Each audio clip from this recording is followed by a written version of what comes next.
Hey there, industry, and welcome back to episode 6 of GovCon Growth Bites, your source for expert advice and key strategies to grow your business one bite at a time.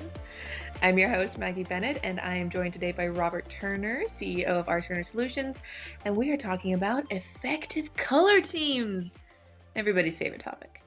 But we're going to get into the nitty-gritty of the stages, the whys, the what-fors, and how to do it better. First, let me say a quick thank you to our client of the day for providing the following feedback. Quote, "This afternoon I received an email stating our company had been awarded GSA Stars 3 GWAC. This is huge for us and allows us to carry our work from Stars 2 to 3. I can't thank you and your team enough for making this happen. Looking forward to yet more future wins." End quote. That was SR, the principal of his company. And sir, we are extremely excited for you, glad to have supported you, and we also look forward to yet more future wins. For the listener, if you would like to leave us a review on any of our favorite podcast platforms or on any of our social medias about this podcast, about a way that we have served your company, we would love to shout out your company on a future episode, as well as give a mug to the next 5 reviewers. We've got some beautiful hand-thrown, hand-painted, custom designed, a solid mug that you can actually wrap your whole hand around. It's pretty excellent. Pretty colors, all the things. But enough of that. Let's get into it.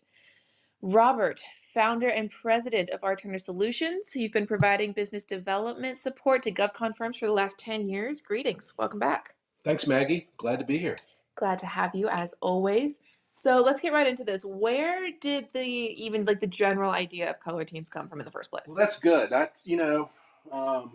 don't claim to have done any exhaustive research on the topic, but historian? I am not a historian. But I think that we all give credit to Shipley and Associates, Steve Shipley, who did some great work many, many years ago in building out the Shipley process for business development for the government. And, I don't know, 96, 97 steps, I think he outlined, and a very detailed, very effective process that that industry firms, large and small, adapt to their own purposes, right? Play around. And color teams are he assigned colors to the basic review sessions that you do throughout the process. All right. So what would those colors be? Well, I don't know what all of them are, but the ones we usually talk about: black, blue, green, pink, red, gold, and white. There you go. Which would you say you land on the most often in your work? Well, if you're talking about building a proposal, everybody talks about pink team and red team reviews. Great. If you're reviewing pricing, that's a green team review. Woo, greens and dollars. How about that? Excellent. If you're doing a competitive review, then of course you're talking about a black hat review, and then a solution session is usually put under the heading of blue. Right. Your final review is gold team after everything is packaged up. Yeah. And then a white glove review is usually done in hard copy, page by page, to just check, to just dust it off and, kind of smooth out all the edges. I have worked with a lot of different firms, and it's always good to double check. Various companies they'll recolor things, rename them, have their own little methodology. But I think what I just outlined is pretty standard, pretty good place to start from. Brilliant. Well, given how extensive Steve's development of this color team process was, I wish we had time to go into every single stage of them. But in the small bite that we're going for today, why don't we key in on the most popular, pink and red, and then I feel like I don't really hear a lot about blue teams. So why don't we actually start there? Why don't we talk about what is a blue team, and are we missing out when we skip it? Right. So one of the primary, I talk about blue teams a lot with my clients when we're onboarding new consultants, when we're helping customers deconstruct what may have gone wrong. Blue team, not doing a blue team, I think is one of the largest contributors to um, proposals that are not as good as they could be, proposals that lose, uh, or just a broken process, right? So, what is a blue team? A blue team is your solution session. So, for every proposal that you're writing to the government is asking for something. Sometimes it's as simple as I want 4 of these and 5 of these types of people, and I want them to start on this date, and they need to have this resume. Okay, so it's just an easy staffing problem. Sometimes they're asking for a technical solution to their requirements. Sometimes it gets more complex than that, right? But usually, for every proposal that you're writing, there's some kind of solution that you're building. Even if you don't think about the service you're providing as a solution, it is a solution. Uh, what too many clients and vendors and business development teams miss out on is they skip the blue team. They go right from an outline of the RFP and they try to go right to pink team as quickly as possible and just start writing. Just give the annotated outline to your technical people and have them go right, because we do all this and we know how to do this and we've done this before, and just make the assumption that everybody knows what to do. And I think it's that assumption that gets us into trouble. Right. Absolutely. I think that's a risky thing to do in any stage, is to make any assumptions that that everyone's on the same page, that you know what you're going for. Right, and it's kind of supported by this assumption that every agency is looking at these problems the same way. Sure. Well, every agency is different, and every office is different, and sometimes every RFP is a little bit different. And What if you've had turnover in your team recently and their process at their previous establishment was different? that's right. Yeah. That's right. So it's always good to take time out, even if it's only for an hour or two. You know, the one thing about following a good process will do for you is that it keeps your project on track, and it's one more it's one more help in your quality of delivering a great proposal, right? I always say that proposals and business development projects fail for one of 2 reasons. One, you don't follow a good process, or two, you under resource them. Sure. Well, what we're talking about is a component of the process, right? So just because it's there doesn't mean it needs to take all day or Yeah. 2 days. Yeah. You know, if you're under a compressed timeline, if you're dealing with a smaller proposal, something that's maybe not as complex, don't make the assumption that I don't need to do something. Mhm. Just do it faster. Sure. So one thing that can make a blue team more effective is not skipping it, but also another effective key is to not drag it out. You know, to be Yeah, don't make it out to effective, be more than efficient. don't make it out to be more than it needs to be, but do take the time to get your capture lead, your technical leads, your management leads, your pricing guys. Get people together to talk about what are the issues in this company and how do we need to structure our solution in order to win, and have that discussion before you get into the writing of the proposal. And there's Yeah. lots of great resources to help you do that. Excellent. Speaking of getting into the writing of the proposal, I know in my experiences as a writer, I have occasionally sort of jumped the gun and just word vomited all over the page, which I feel like may not be the best product to take into a pink team review. I can see you shaking your head over here. So at what stage should the pink team review happen? Hopefully Right. not post word vomit. That's right. Well, so pink team is usually your first is thought of, and it's pink, right? So it's a light color. It's not supposed to be too deep. It's not supposed to be too full. It's your first kind of gentle draft of your proposal, right? But one of the mistakes that I've seen way too many clients and proposal teams make is they rush to get 50% of your content full, get the pages full on pink team. Mm-hmm. Almost working from the assumption that if I get if I get a lot of content to pink team, then I must have done a great job. Right? Like the more pages I've written by pink team, hey, look how far ahead I am. Aren't I doing a great job? Right? Well, so that kind of breaks the process that Shipley really laid out for us. And I think while we're not always writing a proposal for Joint Strike Fighter, you know, uh, it's good to follow the process. So what does the process say? The process says that Pink Team should be a good, solid outline review. Okay. Take your proposal and outline it, Yep. but don't just put the headings in there. Drive down to the paragraph level, to the subheading level, but don't write those sections, outline them. Yep. Talk about what you're going to say. What components of your capability are you bringing to bear? How are you going to use your ISO standards? What corporate experience are you going to quote? How are you going to talk about your What team? sort of evaluation factors are in this part? How are you going to link in all the, the statement of work and the instruction, the evaluation factor? What are you going to say within your proposal? But do that at an outline level so that when you get to Pink Team, your reviewer can see the structure of your proposal, and then you can go through a critical review to say, are we saying the right thing?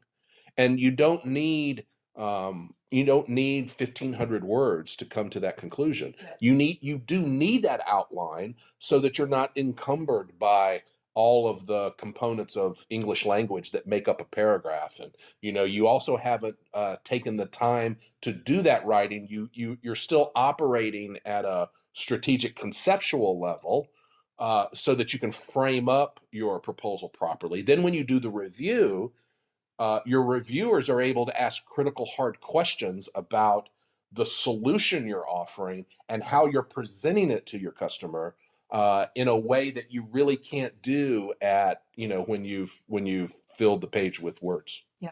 If I'm so bogged down with vocabulary choices and punctuation choices and does this narrative make sense, it's less about the strategy of the product you're delivering and of the solution that you're outlining, and it's more about just getting so many pages covered. Yeah, and I think during your preparation for Pink Teams, or during that Pink Team creation process that comes before the review, another good thing to give yourself time for is to create your conceptual information graphics. Graphics too often are created after the fact rather than before the fact. So if you look at the outline of your section, you can say to yourself, what am I trying to say, and how do I say that in an infographic? Yeah. Then build the infographic and write to the graphic, Yeah. rather than writing and building your graphic around your writing. Yeah. To build your graphic around your writing is the backwards way to do it. Yeah. Build your graphic to describe the key components of your solution and what you want to communicate to your customer, and then let your writing come out of the graphic. But to do that, you have to do all these things at the right time. Absolutely. Sounds much more strategic. And again, sort of echoing the blue team theory is that you don't have to drag it out, don't make it more than it is, but also make it a strategic, effective You could choice. do all these things in an hour or two. You can, do them in 45 minutes if you've got a really small proposal, but it's important to do them, and it's important to do the right steps at the right time so that you wouldn't pour the foundation for your house after you've already put the walls up. Indeed. Same kind of concept. Absolutely. And with those smaller proposals, the more we practice that effective blue team, pink team, then when those honking ones come around, it is a more streamlined process. We're a more effective team. And so rather than just having a single step, that we're really good at the whole process. Yeah, well, I mean, I think, just like you know, you don't want to send your client a lousy proposal.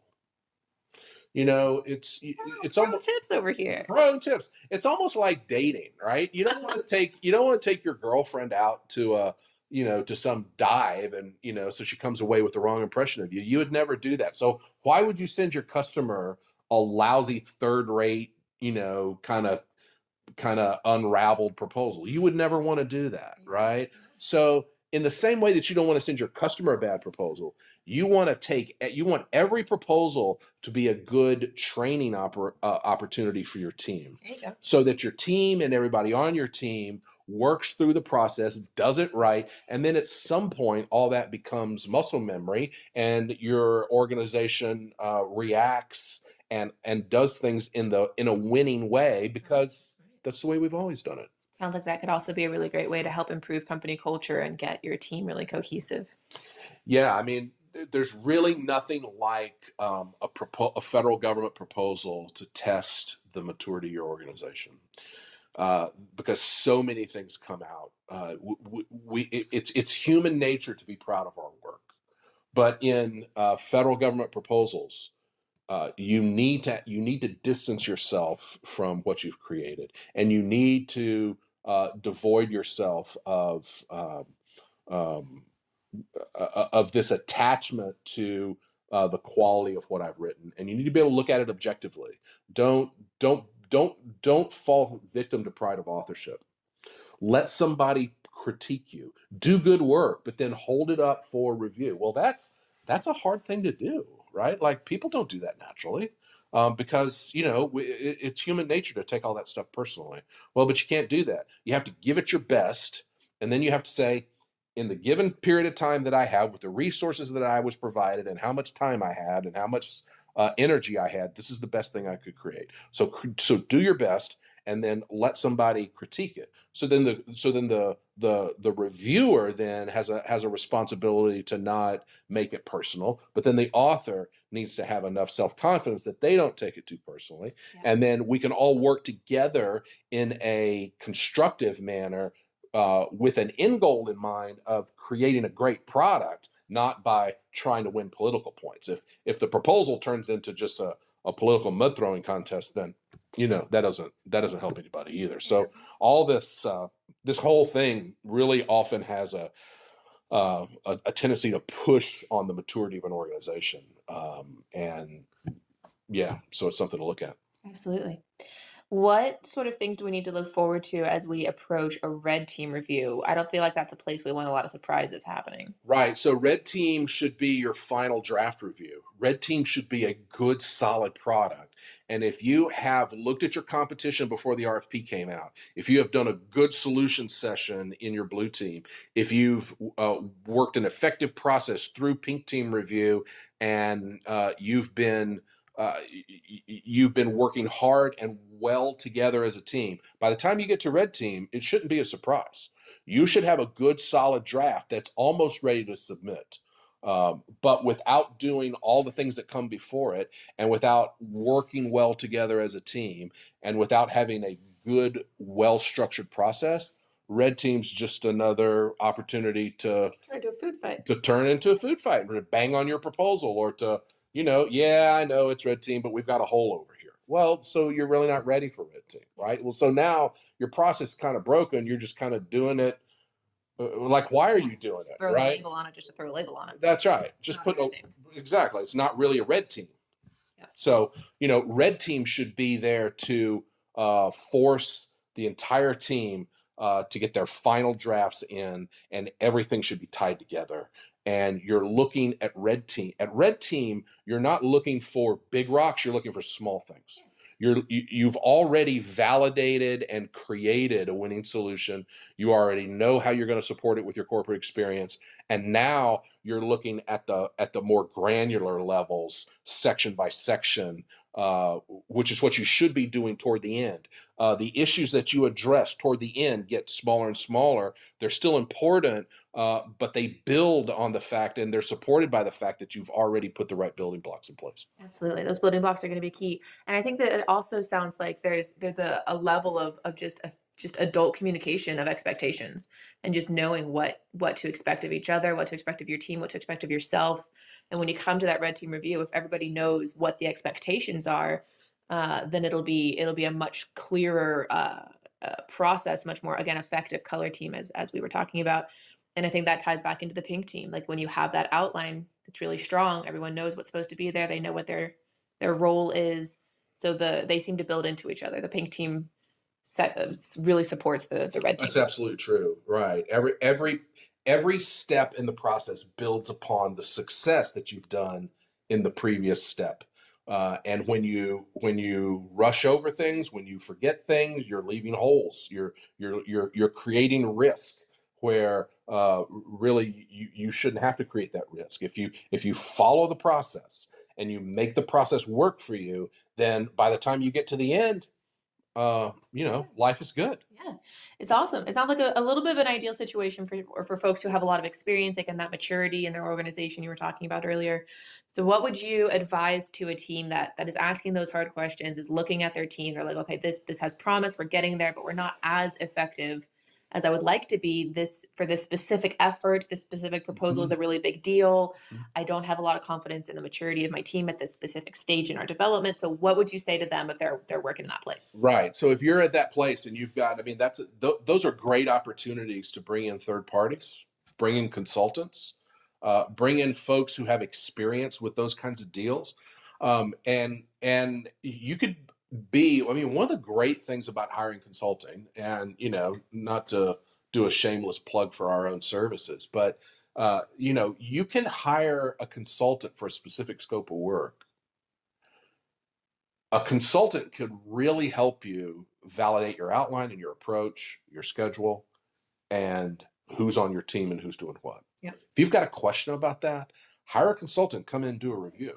Look at what you've got and then More objective. give you some critical objective feedback. Another really good use of consultants and third parties is in your as members of your color team review panel, because they usually don't have a vested interest in your company, meaning that uh, they're not politically related to the specific outcomes or the specific agendas of anybody there, particularly. They can call, they can point out where something's really well done, but at the same time, if you've got an ugly baby sitting in the corner, they can tell you the baby's ugly because that's what they're hired to do. They're not hired They don't want to. to show up at family dinner having called the baby ugly. That's right. They can tell you where you've fallen down and dragged mud all over the carpet, right? And they don't have to overlook it like, oh, I can't talk about that because that'll make somebody mad. Sure. Well, they're hired to talk about that stuff, and it's really that ability. Color team reviews are more effective when everybody is committed to respectful dialogue, but also constructive criticism and being critical, because you want to submit the best product possible. You can only submit the best product possible when you have people who are critically looking at what you're creating and pushing the team to do its best. Excellent. It's really helpful. I appreciate that. For those who maybe were tuning in and hoping to hear a little bit more about the black hat or the green team or the white glove, where can the listener find you, get in touch, ask some more questions about us? Yeah, so reach out to us. rturner.net is our website. Robert at rturner.net is my email. I actually have an entire briefing recorded as a training session. It's up on our e-commerce store called Effective Color Team Reviews. That's available for folks, and as always, we're happy to answer questions or have further conversations where we can help anyone with these ideas. Excellent. Thank you. And I happen to know that your phone number is also on that website as well at rturner.net. You're also available via LinkedIn. I'm on LinkedIn, Maggie Bennett, and we have a company page there as well as a company page on Twitter if you want to follow along. That's right. We're doing episodes. We're doing our best to be as available Doing as all the possible. things. We want to be available. We want to make some noise. We want to provide you guys with some little growth bites to get you through. If you want to leave us feedback on any of those aforementioned platforms, Twitter, LinkedIn, your favorite podcast platform, again, we'd love to give you a shout out on an upcoming episode and send a mug to the first 5 reviewers on a given platform. Any other last minute? It's been good, Maggie. Thanks for your time today. Love it. Let's call it a day and get back to work. Have a great one. Thank you for your time.